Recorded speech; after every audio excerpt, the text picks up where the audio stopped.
Welcome back to J.J. Villard's Fairy Tales. Did you ever see that show? J.J. Villard's Fairy Tales? I haven't. I saw the commercials and it looked like a decent show, but I ain't got time to watch TV these days. Not with my dad hogging the TV for 6 hours every single day. So yeah, there's just gonna be mostly trainer battles in this one. Just the way they designed the game, they crammed like 50 trainers all into a small little area, and we're gonna take them all on, all at once. Yeah, we'll give Gladys some exercise.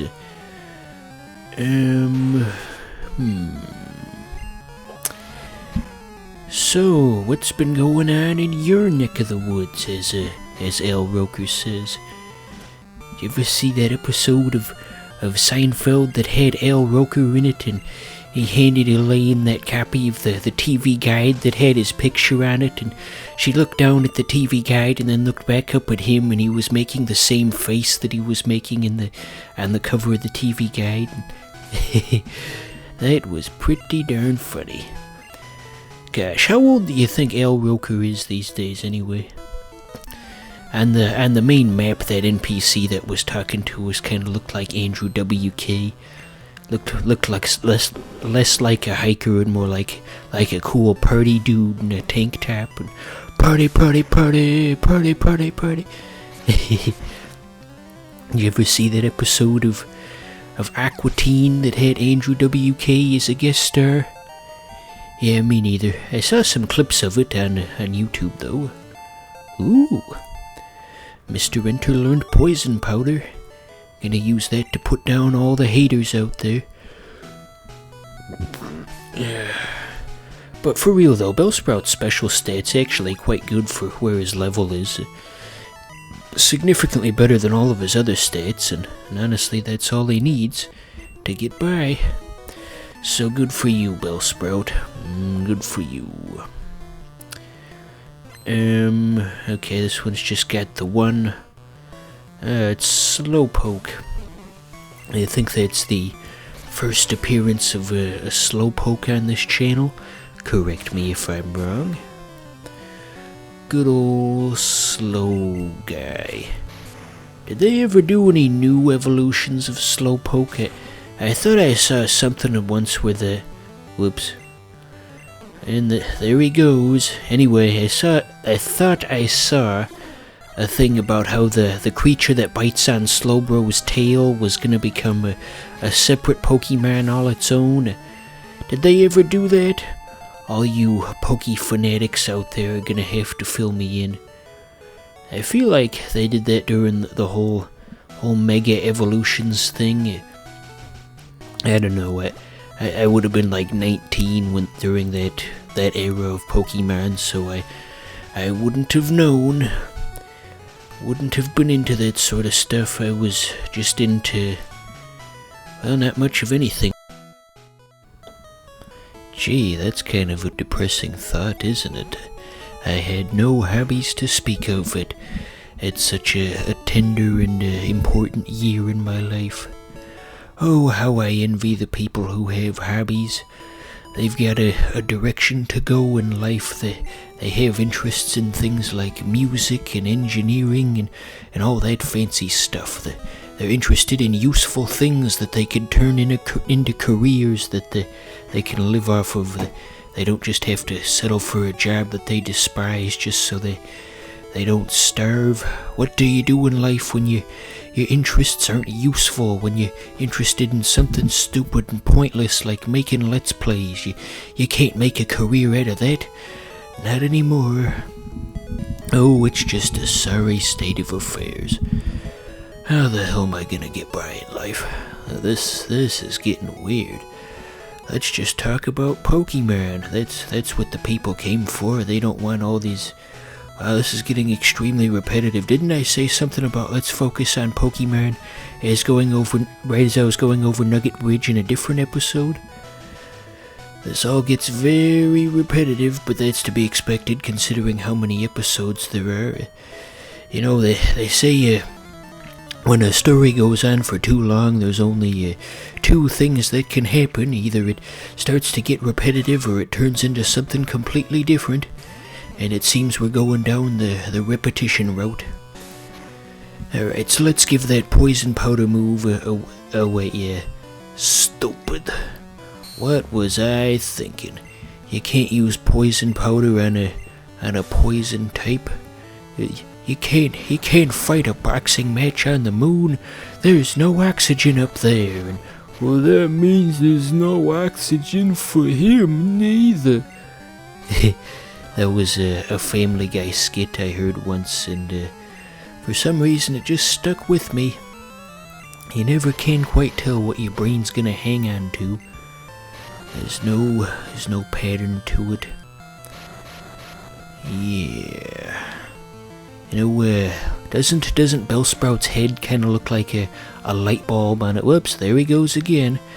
Gosh, we are just being so gosh darned abusive to that Bellsprout. Poor guy. Well, eventually he'll come into his own, and then maybe someday he'll become the top member of the team. Someday. You need a leaf stone to level him up all the way. And, where would you get one of those? Isn't there like a big department store shop in the same city as the Silphco building? I think you can get a leaf stone there. I suppose I could look it up on Cerebeat.net. I'm not sponsored by them. They don't even sell stuff. There's no money to be made on Cerebeat.net. You know, they used to have a thing where you could make your own trainer cards. On Cerebeat.net, the idea was you could have like a picture of whichever trainer you wanted, whichever sprite from one of the games, whether it be a hiker or a karate guy, whichever one best represented you, and then you could have 6 smaller sprites below it to represent your ideal Pokemon team. And you think they still offer that as a service? I know they did maybe in around 2007-ish, but I don't believe they do that anymore. Well, wait, why did I say that second part? I don't know if they do that anymore would be the thing that I meant to say. Alright, Toby Keith is struggling against this Geodude, so we'll pull him back. So is Geodude supposed to look like he has a tuft of hair?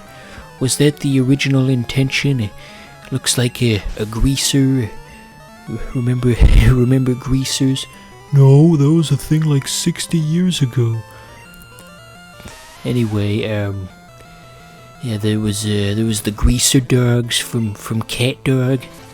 There's a reference.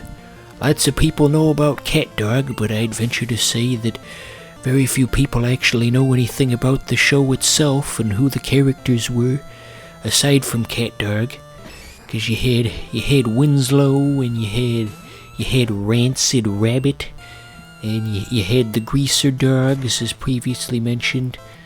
There was Mr. Sunshine, and I think that covers just about everybody.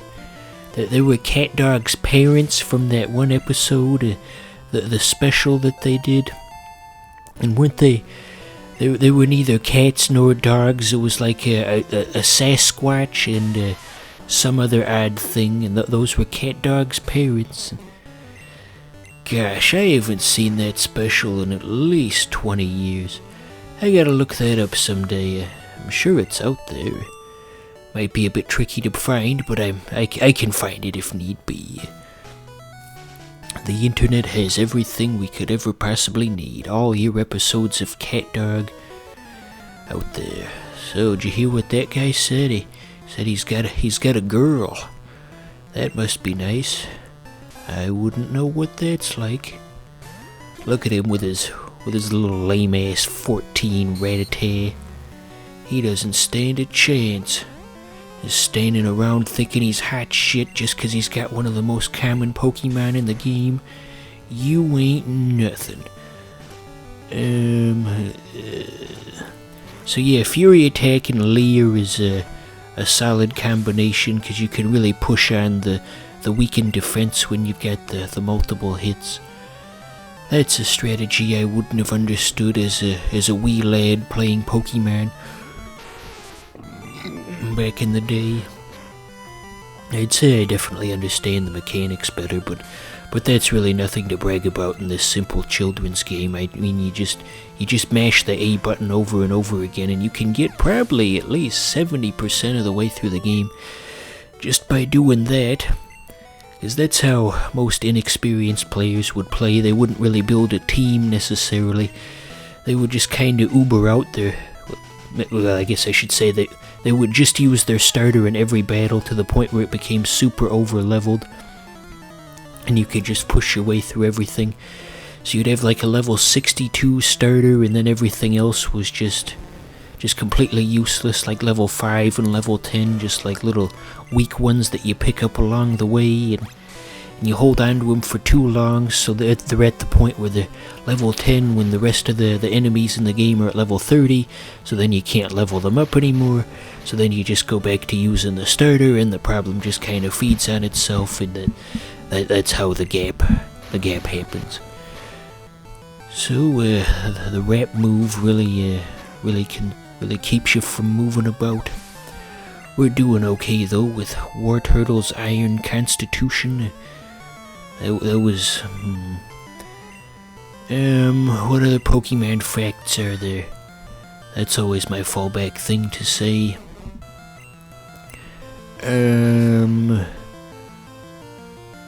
So what do you think they're gonna do after Pokemon Sword and Shield for like the next mainline Pokemon game?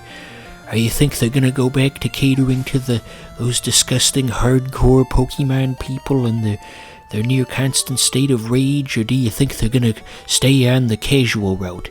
Actually, now that I say all this out loud, I think that Game Freak's gonna stay on the casual route, because Pokemon Sword and Shield actually sold exceptionally well despite all the outrage. It sold like 16 million copies in the first month or something preposterous like that.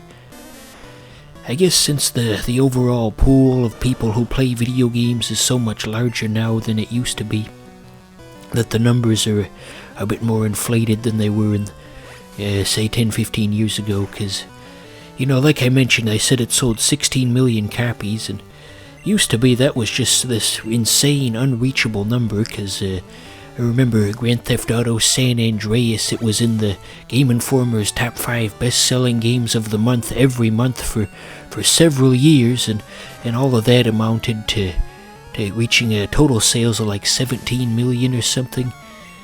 And then Pokemon just did that in 1 month, because the pool of buyers is much larger than it used to be. Seems now is the best time to be a video game developer. Lots of money to be made. So, did you guys ever see that episode of Seinfeld with the Serenity Now, Serenity Now? And there was the guy who was all, he just liked ringing the bells. I didn't give you any context for that quote, so that's not going to be funny in the slightest. You're just going to be confused. What the hell are you talking about? Yeah, that was a funny episode.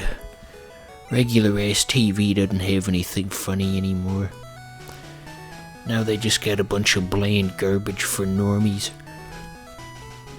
Looking for hidden items along the way here, but I don't think we're going to pick anything up.